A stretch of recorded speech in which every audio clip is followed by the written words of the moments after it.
ایک دفعہ کا ذکر ہے کہ ایک نیک بزرگ ایک طویل سفر پر روانہ ہوئے۔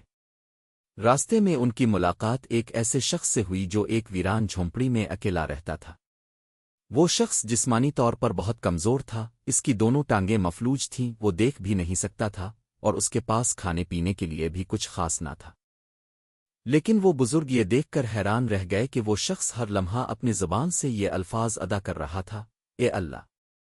تیرا شکر ہے کہ تو نے مجھے ان بہت سی بلاؤں سے محفوظ رکھا جن میں تو نے اپنی بہت سی مخلوق کو مبتلا کر رکھا ہے۔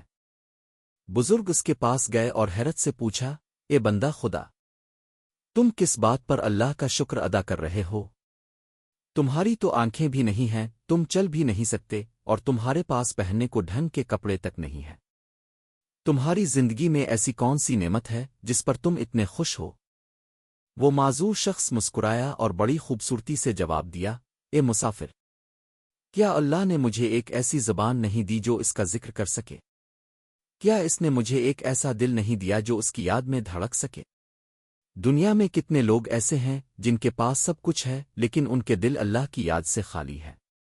میں تو اس بات پر شکر ادا کر رہا ہوں کہ اس نے مجھے اپنا نام لینے کی توفیق عطا فرمائی۔ بزرگ اس کی بات سن کر دنگ رہ گئے اور ان کی آنکھوں میں آنسو آ گئے۔ انہیں احساس ہوا کہ ہم معمولی سی تکلیف پر اللہ سے شکو کرنے لگتے ہیں، جبکہ یہ شخص اتنی بڑی آزمائش میں بھی اللہ کی رضا میں خوش ہے۔ اس دن بزرگ نے سیکھا کہ اصل دولت سکون قلب اور اللہ کی رضا میں چھپی ہے۔